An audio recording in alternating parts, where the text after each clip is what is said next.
जी शुक्रिया। Election data centre में आज हम बात करेंगे राजस्थान की अंता सीट, जहां एक तरफ पुराना रसूख, वहीं दूसरी तरफ जनता की नई उम्मीदें। नाम वही पुराने हैं, लेकिन कहानी इस बार नई। किसी के पास करोड़ों की प्रॉपर्टी है तो किसी के पास सादगी की ताकत, तो किसी के पास केसों की लंबी लिस्ट। आज हम खेलेंगे अंता उपचुनाव के तीनों दावेदारों के ऊपर पूरा बही खाता, प्रॉपर्टी से लेकर स्कॉर्पियो तक और रिवॉल्वर से लेकर रेज्यूमे तक। चलिए सबसे पहले बात करते हैं कांग्रेस उम्मीदवार प्रमोद जैन भाया की, जिन्हें राजनीति का पुराना खिलाड़ी माना जाता है। भाया के पास 4 करोड़ 53 लाख की चल संपत्ति है और 13 करोड़ 43 लाख की अचल संपत्ति। तो वहीं उनके पास एक जीप और एक कार भी है। उनकी पत्नी भी किसी बिजनेसमैन से कम नहीं, उनके पास 9 करोड़ 30 लाख की चल और 28 करोड़ 93 लाख की अचल संपत्ति की मालकिन है। साथ ही 32 बोर की रिवॉल्वर भी है। पत्नी के नाम पर 2 स्कॉर्पियो और एक मोटरसाइकिल है। वहीं एक फॉर्च्यूनर को हाल ही में अगस्त 2025 में खरीदा गया था। भाया पर करीब 3 करोड़ 87 लाख का कृषि लोन है, जबकि पत्नी पर 17 करोड़ 37 लाख से ज्यादा का दायित्व दर्ज है। ये तो था प्रमोद जैन भाया की पूरी जानकारी। अब हम बात करेंगे बीजेपी उम्मीदवार मोरपाल सुमन की, जो पार्टी में लंबे समय से सक्रिय हैं और खुद को जमीनी कार्यकर्ता मानते हैं।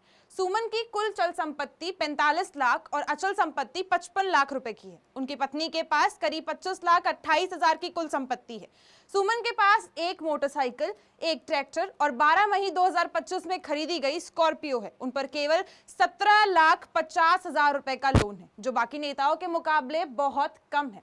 इसके अलावा मोरपाल सुमन के पास 1.5 तोला सोना और उनकी पत्नी के पास 500 ग्राम चांदी और साथ ही 50 ग्राम सोना भी है। अगर उनकी एजुकेशन की बात करें तो 23 जून 1990 में 10वीं पास की थी। और अगर उनकी सोर्स ऑफ इनकम के बारे में बताया जाए तो कृषि, LIC एजेंसी और प्रधान पद का मानदेय बताया जाता है।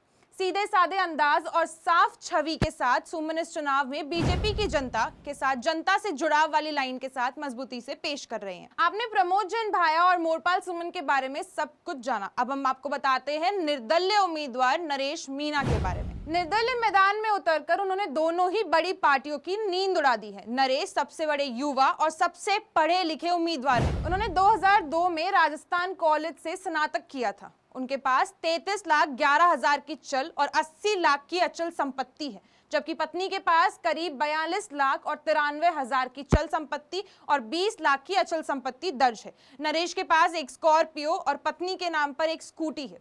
सोना चांदी भी थोड़ा बहुत है, लेकिन सबसे खास बात यह है कि नरेश के पास कोई भी कृषि भूमि नहीं है।